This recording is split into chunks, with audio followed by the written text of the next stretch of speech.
It was July 4, 2007. I was 16 years old and I had nothing to do for the night. My older sister, Alicia, who has 9 years on me, was going to some huge party upstate. I think it was referred to as the Rockaway Bomb Show, where a bunch of young, out-of-college adults would go to drink and go crazy. Surprisingly, when I told my sister that I had no plans, she invited me to come with her and her boyfriend, Alex. Now, I was a shy kid, so maybe that's why she was inviting me to help me break out of my shell. But being 16 years old, it was definitely out of my comfort zone to go attend some crazy drinking party full of 20-year-olds. Somehow, though, she guilted me into going. We'd have to stay at a motel overnight there, so I packed my stuff and within 2 hours, Alicia was honking the horn outside. It was a long drive, close to 4 hours. By the time we arrived, the sky was already turning that bright orange as the sun was setting. We pulled into some sketchy-looking road with a sign that said, "Fireworks show this way." I rolled down the window and already heard a huge crowd of people in the distance. As we passed the tree lines on either side into the clearing, we could see a transportable stage, a bunch of tables scattered everywhere, and a food and drink bar. People in their low 20s everywhere, all holding beers or other alcoholic beverages. I felt my heart sink a little in social nervousness. Alicia parked the car on the grass because really there was no parking lot and the parking was basically a free-for-all. I followed Alicia and Alex to the party and they immediately coincidentally found some of their friends who already seemed drunk. They introduced me and we chatted for a bit. Alicia handed me a beer, which I nervously accepted. As soon as I took the first sip, I started getting weird stares from people. I was afraid someone would ask me how old I am. I continued to cling on to Alicia and Alex for another 15 minutes before they both split up and started talking to random people. At that moment, I felt alone and awkward. In the middle of hundreds of college students and graduates all conversing with each other, and here I was, an awkward middle school-looking 16-year-old with a beer in his hands all alone. A hand grabbed my shoulder and I turned, thinking it was Alex or Alicia, but it was rather some older guy, I mean like, out of place old. The guy was like in his 40s or 50s, he had a balding head and glasses, he looked like he could be a creepy priest. He then took the beer out of my hand and said, "How old are you?" That hit me hard in the stomach as I choked up for words. I was actually just getting that for my sister. He put the beer on a nearby table and asked me what my name is. I, still thinking this guy was a worker at the show or something, told him Jake. Then he asked me who I'm here with and I responded, "My sister, like I just told you." Eventually I talked my way away from the guy and looked for Alicia or Alex. There were so many people here though, and I didn't have a cell phone back then, so I couldn't even text or call them. It got to a point where I felt so alone and awkward that I wandered away from the party and into the woods. I sat on a log reflecting on myself and regretting my decision to come when all of a sudden I heard a huge boom followed by a roar of cheering. The fireworks show had started.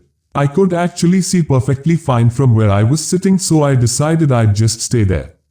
My mind was sucked into the beauty of the fireworks blowing up in the sky.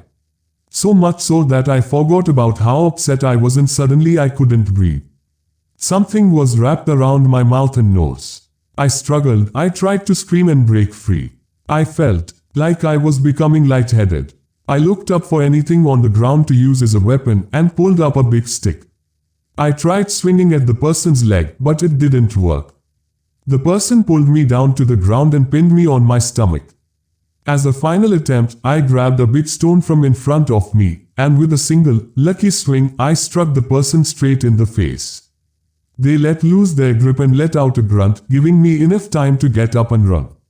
I did take one glance at the person, however, and could see that they were wearing the same thing that the man I saw earlier had been.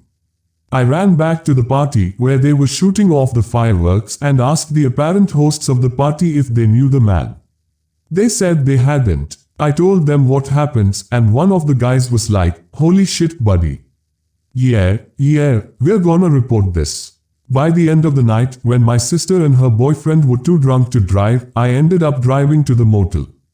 I never told anyone in my family about the incident out of embarrassment, but that's something I kind of regret now. My name is Ivan, I am 15 years old, and this is the scariest experience of my life. So it's the 4th of July 2015. I live in a calm suburban neighborhood that's usually very quiet. But one night it all changed. My dad had to work extra late since he was covering someone's shift, and my mom was at some friend's house party. This was a Friday night, so I would usually just play games on my computer and talk with friends, basically having my kind of fun. I would do that every single Friday night without any issues. The time was about 9 or 10 p.m. and I was playing my favorite game, League of Legends, talking with some friends when suddenly I heard a window shut, or maybe it was something else. I thought it may be the broken dishwasher we had that sounded very loud. I ignored it and wanted to get back to my game, so I increased the volume on my headset. The sound echoed so loud that I could almost hear it with the volume on 96%. I had enough and wanted to see what it was. So I reduced the volume and told my friends to hold on and that I would be right back. The sound wasn't from the dishwasher or the dryer. It wasn't a window either. The sound was still underway though when I came to look what it was. The basement. I had never gone in there since we moved in, and my parents told me to never go down there by myself. Not for suspense reasons or anything like that. But they actually just don't want me going down there moving around any boxes. The basement was dirty and the door was kind of broken and always gave out creepy drifts when it was open. I went to the basement door and listened. The sound went on for a good 2 minutes before silence. My whole body was actually filled with joy and happiness. But before I could even breathe out and go to my room calmly, the sound started again. First quietly and then louder and louder and louder. I was completely home alone, if you're wondering. No parents, no pets, no babysitters, nothing. I didn't even have any weapons to defend myself either. I was so scared that I started having thoughts about my entire life as if it were flashing before my eyes, so completely sure I was gonna pass out or even die. Now the sound was very loud. I went straight to my room and closed and locked the door very quietly. I took my phone and dialed my mom's number. She told me to call the police, which suddenly seemed like a better idea. I called the police, and as I was on the phone I heard a door opening from all the way downstairs. Because it was so loud, I knew that it was the basement door. The operator told me that they would be over as soon as they could. It was at that moment that the horrific truth hit me. Somebody was in my house. I listened in silence for a few minutes, other than the occasional firework booming in the distance from the outside, as I heard somebody rummaging through our kitchen and living room. I wrote to my friends in the chat, "There's a fucking intruder in my house." Before I could even see what they responded with, I heard footsteps coming upstairs. Thinking on my feet, I opened the window and jumped down 2 stories onto the grass, breaking my left ankle. I was crawling as far as I could away from the window, and when I looked up to the window, I saw him. The most disturbing face which has ever belonged to a man.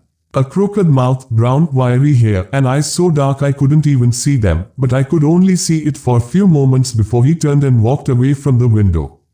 The sounds of cop cars stopping nearby was the greatest thing ever at that moment. I remember watching the police walking the man out to the car in cuffs, and I'll never forget that face, which looked even more horrific up close as he gave me an evil and I could hateful stare before being driven off in the backseat of that police car. It was the 4th of July, 2 days after my birthday. We live in a very quiet town in New Jersey, so not much was going on. I had just turned 21, so my girlfriend, who had already been 21 for a while, jokingly decided to come over to my house with a couple 6-packs and some fireworks for the holiday. My parents were at one of the neighbors' parties far down the road. We don't have a lot of close-by neighbors. My girlfriend's name is Sophia. When she arrived, we headed to the backyard, where we started drinking the 6-packs together. She brought 2 big firework missiles, a couple bottle rockets, and some firecrackers. Obviously, the missiles were what caught my eye the most. When I finished my second beer, I got off the deck to shoot off the 2 bottle rockets. Up next were the firecrackers. After lighting up the firecrackers, however, I noticed my garage was open all the way across the yard. I told Sophia I'd be right back and walked over to it. I went inside and turned on the light. Every drawer and every closet door had been opened. I called my dad first thing and let him know somebody broke into the garage and possibly robbed us. He had a typical reaction. "Are you serious? Oh, shit. What did they take?" "I don't know," I told him. "Alright, hang tight, I'll be home in a sec to check it out." So my dad was momentarily leaving the party down the block to come check it out. When I got back to the deck, I told Sophia and she was just in shock. She went to go look herself. And when she came back, we just sat there outside in the backyard deck waiting. Eventually, I decided to just shoot off the big missiles anyway. I couldn't wait anymore and it was July 4th after all. Sophia told me to go for it. The first missile was huge, it practically lit up the whole backyard for a second. I loved it, but I knew these 2 missiles were not cheap, so I thanked Sophia again. I lit the second missile and during those initial few seconds as the fuse was burning, me and Sophia both heard a large branch snapping on the ground from the woods. We both looked in that direction and as the rocket exploded in the sky, it provided just enough light to see a figure in the woods facing us. We both screamed simultaneously, just in time for my dad to hear. Me and my dad both chased in that direction into the woods, but we couldn't see or hear anything. We completely lost the person. Later that night, we turned on the security camera in the garage that we hadn't used in a long time. At maybe 1 or 2 in the morning, when I was finally going to bed, I looked out my window for the heck of it, and the garage light was on. Me and my dad went to check it out. This time, the entire garage had been completely trashed and some of my dad's expensive tools were missing. We went back to the house to check the surveillance footage and we were disturbed. In the footage, the lights turned on but the camera was blocked by something. It seemed like a piece of paper. We rushed back to the garage to check it out and found a simple post-it note taken from the desk in the garage stamped onto the camera and in writing on the notes with the words "Happy Independence Day." Fuck you. We never found the robber.